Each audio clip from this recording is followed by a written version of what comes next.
Hi, in front of me I have LENOVO Phab 2 Pro, and I'm gonna show you how to clear the browsing data on this device.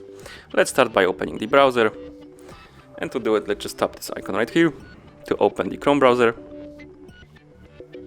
Now let's tap right here in the top right corner on the More Options icon, and when the menu appears, let's select History. Right here we can remove sites one by one by just tapping on the X button next to them, like this, or we can just tap on Clear Browsing Data on the bottom. Here we can select Clear Data from the, and we can tap on it, and we can select past hour, past day, past week, last 4 weeks, and beginning of time. Let's select beginning of time, for example. Below we can select the types of data we want to clear. Let's select all of them. And once you're done, tap Clear Data right here.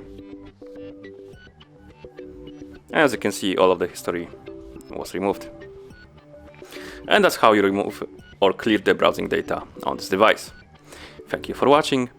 If you found this video helpful, remember to subscribe to our channel and leave the like on the video.